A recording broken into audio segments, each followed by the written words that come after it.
मैं हूं आलिया, आप देख रहे हैं ब्रेकिंग बैरियर्स। नए साल का पहला प्रोग्राम। मैं सोच रही थी कि नए साल में 2022 का आगाज़ हुआ तो नए साल में पहला प्रोग्राम किसी ऐसे टॉपिक पर किया जाए, किसी ऐसे मज़लूम की बात की जाए जिस पर पहाड़ जैसा जुल्म तोड़ा गया हो। क्योंकि हम डेली बेसिस पे करंट अफेयर्स के प्रोग्राम कर रहे होते हैं। जो भी नया इशू आता है, internal external affairs, current affairs, Pakistan या इससे बाहर जो भी नया इशू हो उसके पर हम बात करते हैं।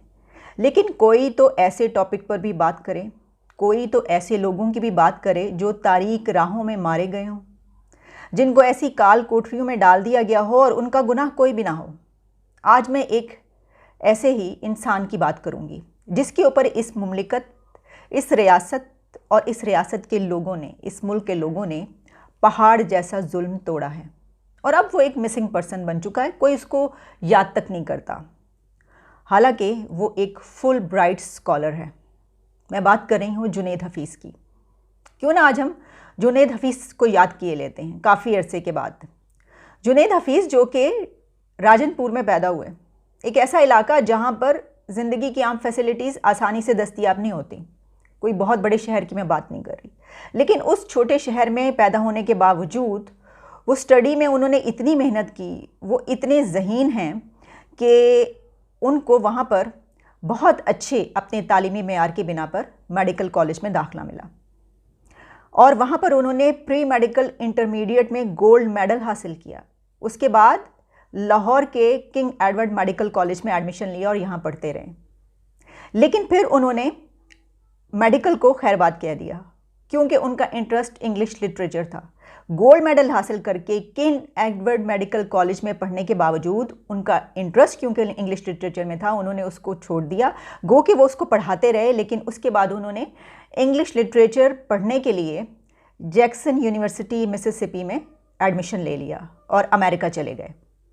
वहाँ पर जुनैद हफीज़ ने इंग्लिश लिटरेचर, फोटोग्राफी और थिएटर में डिग्री हासिल की, एमफिल किया। इतना सब कर लेने के बावजूद, एक फुल ब्राइट स्कॉलर होने के बावजूद, अमेरिका के एक बहुत शानदार यूनिवर्सिटी में पढ़ने के मास्टर्स डिग्री और उसके बाद एमफिल कर लेने के बावजूद उनको इस चीज़ का एहसास था कि वो अपने मुल्क में जाएं और वापस जाकर यहाँ के लोगों को रोशन करें। इसलिए वो पाकिस्तान आ गए। ये उनकी बदकिस्मती कही है, बहुत ज़्यादा बदकिस्मती मैं समझती हूँ कि उन्होंने ये फ़ैसला किया कि वो पाकिस्तान वापस लौट आएँ और यहाँ पर आकर यहाँ के नौजवानों को, अपने लोगों को पढ़ाएं। वापस लौट आए वो, और उसके बाद 2013 में उनके ऊपर तौहीन मज़हब का इल्ज़ाम लगाया गया। इस्लामी जमीयत तलबा, ऐसे एक ग्रुप की तरफ से, इस्लामिस्ट ग्रुप की तरफ से उनके लिए ये कहा गया कि इन्होंने फेसबुक के एक ग्रुप में या सोशल मीडिया पर कुछ ऐसा लिखा है और इनके ख़यालात ऐसे हैं जो कि नबी के हवाले से उन्होंने कोई ऐसी बात की है कि उनके ऊपर तौहीन मज़हब का इल्ज़ाम लगाया गया और 2013 में उनको गिरफ़्तार कर लिया गया। उसके बाद उनका केस चलता रहा और कहा जाता है कि दर्जनों जजेस तब्दील होते रहे। इसकी वजह यह है कि जो भी वहाँ पर जज आता था उसको अपनी जान की फ़िक्र पड़ जाती थी, इतनी ज़्यादा उसको धमकियाँ मिलती थी, इतने थ्रेट्स मिलते थे। 2013 से लेकर 2019 तक उनके केस इसी तरीके से चलता रहा, लेकिन उनको नहीं छोड़ा गया और जिन लोगों ने उसके ऊपर इल्ज़ाम लगाया था वो उसी तरीके से अपनी बात पर डटे रहे। मानी जो कि उनका वकील उनका केस लड़ा था, उसके बाद जब उसको भी बहुत ज़्यादा धमकियां मिली तो उन्होंने उनका केस छोड़ दिया। केस को टेकअप किया पाकिस्तान के एक बहुत मशहूर और well known lawyer, advocate Rashid Rahman साहब ने, लेकिन उनको भी धमकियां मिलना शुरू हो गई। राशिद रहमान को धमकियां दी जाती रहीं कि इसका केस छोड़ दो, अगर तुम इसका केस लड़ते रहे तो हम तुम्हें नहीं छोड़ेंगे, हम तुम्हें जान से मार देंगे। लेकिन क्योंकि राशिद रहमान अपनी बात के पक्के थे और ह्यूमन राइट्स के हवाले से वो काफ़ी केसेस ऐसे लेते थे, उन्होंने इनकार कर दिया और फिर वही हुआ जिसका डर था, राशिद रहमान को भी कत्ल कर दिया गया। राशिद रहमान को मार दिया गया क्योंकि वो जुनैद हफीज़ का केस लड़ रहे थे। 2019 में जुनैद हफीज़ को सज़ाए मौत सुना दी गई अदालत की तरफ से और वो इस वक्त भी जेल में हैं। उनके वालिद साहब कई मरतबा कई जगहों पर पूरी दुनिया में ये रिक्वेस्ट, ये दरख्वास्त देते रहे हैं कि उनका बेटा बेकसूर है और उसको रिहा किया जाए, उसके लिए सोचा जाए। एमनेस्टी इंटरनेशनल ने कई मरतबा जुनैद हफीज़ के लिए आवाज़ उठाई और कहा कि पाकिस्तान में इस कानून की बिना पर बेगुनाहों को जिस तरीके से जो उनके साथ सलूक किया जा रहा है ये नहीं होना चाहिए, इस कानून को बदला जाए। लेकिन एमनेस्टी इंटरनेशनल की बात अभी तक नहीं सुनी गई। इसके अलावा पूरी दुनिया में और पाकिस्तान समेत ह्यूमन राइट्स ऑर्गेनाइजेशंस में वो कई मरतबा इसके ऊपर बात कर चुकी हैं, लेकिन अभी तक जुनैद हफीज़ उसी तरीके से जेल की काल कोठरी में पड़े हुए हैं। एक आप सोचिए, मैंने ये प्रोग्राम साल के पहले दिन इसलिए किया है कि एक तरफ हम देख रहे थे कि वज़ीर आज़म साहब ने पहले दिन ही साल के एक बड़ा अपनी तरफ से शानदार काम ये किया कि उन्होंने एक सीरत के हवाले से एक पूरी दुनिया के स्कॉलर्स को ऑनलाइन लिया और उनसे बातचीत की। लेकिन उसी दिन, साल के पहले दिन, पाकिस्तान की ही एक माँ ने अपनी 3 छोटी बच्चियों को मौत के घाट उतार दिया क्योंकि वो भूखी थी और उसके पास कोई ऐसा वसीला नहीं था कि वो उनकी भूख मिटा सके या उनको खाना फराहम कर सके। लिहाजा गुर्बत की वजह से उसने उनको मार दिया। तो ऐसा नहीं होना चाहिए था कि प्राइम मिनिस्टर साहब वो जो कॉन्फ्रेंस हो रही थी उसमें इसका भी जिक्र कर डालते और बताते कि पाकिस्तान के लोगों की क्या सिचुएशन है। यहाँ पर पाकिस्तान में हमेशा से जो मज़हब है उसको टूल के तौर पर इस्तेमाल किया जाता है और उसके ज़रिए अपने मफादात हासिल किए जाते हैं। इलेक्शन के लिए जब इलेक्शन करीब होते हैं तो तब भी मज़हब का सहारा लेकर जो 80% से ज़ायद ऐसी आबादी है जिसकी जहन साजी आपने की है कि उसको ऐसा बना दिया है कि वो कोई ऐसा नाम सुनते ही मज़हब के नाम पर दूसरे को कत्ल करने पर तैयार हो जाती है, मार डालने पर तैयार हो जाती है। ये कौन करता है? वो अथॉरिटीज़ करती हैं, वो सियासी और रियासती अथॉरिटीज़ करती हैं जिनको मालूम होता है कि हम अगर ये इसको रिलीजन को बड़े अच्छे तरीके से इस्तेमाल कर सकते हैं। ज़िया दौर में जो ये पौधा लगाया गया था वो तनावर दरख्त तो बन ही चुका है, लेकिन अब ये जो शाखसाना है इससे फ़ायदा हर कोई उठा रहा है और जिसका जो दिल कहता है किसी पर इल्ज़ाम लगाकर उसको मार देता है। जुनैद हफीज़ जैसे नौजवानों को, जुनैद हफीज़ जैसे लोगों को, जुनैद हफीज़ जैसे पाकिस्तानियों के साथ अगर हम ये सलूक करेंगे तो आप सोचिए कि आम पाकिस्तानियों का तो कोई पुरसाने हाल ही नहीं हो सकता। एक ऐसा इंसान जो इतना काबिल हो, जो पाकिस्तान के लिए एक रोशन मिसाल होना चाहिए। असल में जुनैद हफीज़ को इस वक्त किसी हाई डेजिग्नेशन प्रोफाइल पर काम कर रहे होना चाहिए था, उनको हुकूमत में होना चाहिए था, लेकिन ऐसा नहीं है क्योंकि हमने ऐसे लोगों के लिए जगह रखी है जेल की काल कोठरी, लिहाजा वहीं पर वो मौजूद हैं। हमने उनको वो हमारी सोसाइटी में, हमारे मुआशरे में ऐसे लोग यही डिज़र्व करते हैं और उनके साथ हम यही सलूक करते हैं।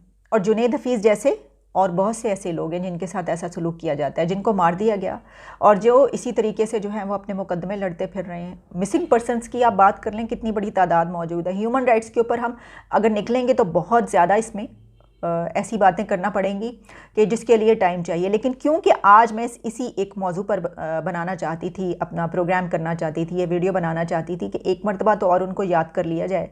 जिस तरीके से आपने आसिया बीबी को बाहर भिजवा दिया, उसको भी निकाला, किसी तरीके से तो जुनैद हफीज़ को भी निकालिए, खुदारा उसकी भी आवाज़ सुन लीजिए। और जबकि एक शख्स, एक आदमी, एक इंसान खुद ये कहे कि उसने ऐसा कुछ नहीं किया, उसने तौहीन मज़हब नहीं की, उसके ऊपर ये गलत इल्ज़ाम लगाया जा रहा है, फिर आप उसको कैसे अंदर रख सकते हैं?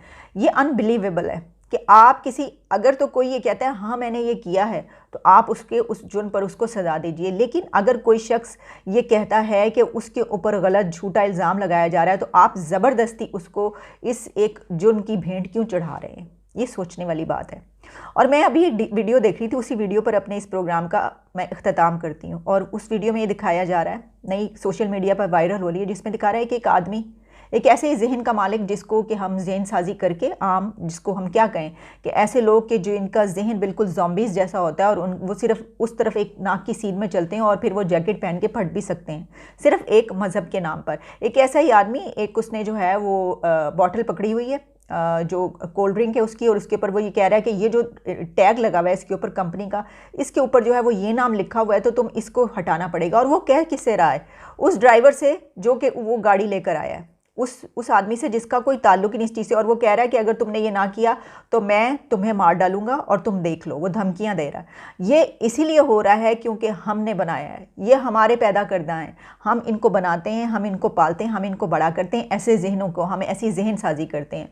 और इस वक्त जिस तरीके से ये पौधा फल फूल रहा है शिद्दत पसंदी का, इसका कोई सानी नहीं है। मैं ये समझती हूँ जिस तरीके से हम इस्तेमाल कर रहे हैं अपने मफादात के लिए, अपने बेनिफिट के लिए, हम इसको, इस मुआशरे को, इस सोसाइटी को हम आग में झोंकते चले जा रहे हैं। क्योंकि हमें सिर्फ क्या चाहिए, हमें चाहिए अपना वोट, हमें चाहिए इक़्तिदार, हमें चाहिए अपने बेनिफिट्स, हमें चाहिए अपने मफादात। इसको देखने की ज़रूरत है। और चलिए एक मरतबा फिर आवाज़ उठाते हैं उन तमाम लोगों के लिए जो तारीक राहों में मारे गए और जिनका कोई पुरसाने हाल नहीं है, जिनको अब कोई पूछने वाला नहीं है, जो पाकिस्तान के असल में ब्राइट फेसेस हैं, ब्राइट स्कॉलर्स हैं।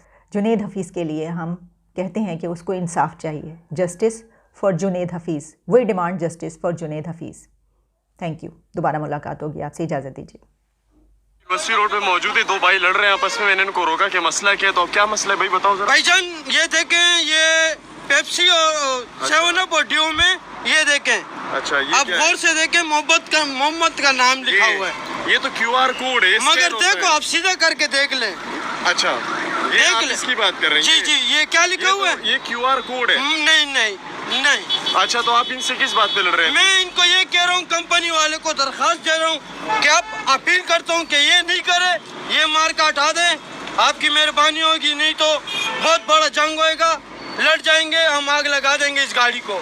ये किसकी गाड़ी है? पेप्सी की कंपनी। आप कौन है? ड्राइवर है? मैनेजर है। मैंने तो बात की, इसको सिर्फ बोला है सेलमैन है, इसको मैंने बोला कंपनी में दरखास्त दे दो, नहीं तो 2 दिन के बाद 3 दिन के बाद मैं गाड़ी कोई भी चला सकता हूँ। अच्छा, आपका नाम क्या है? मेरा नाम मुल्ला है। मुल्ला। कहाँ रहते हो? कहाँ रहते हो आप? मैं जंजालगोट में। जी, आप जला देंगे गाड़ी? जी। अच्छा, ठीक है। मैं अल्लाह के लिए सब कुछ कर सकता हूँ, जान भी कुर्बान कर सकता हूँ, क्यों मेरे नबी का नाम लिखा हुआ है। ठीक है, चले, सही है, आपका रिकॉर्ड कर दिया मैंने।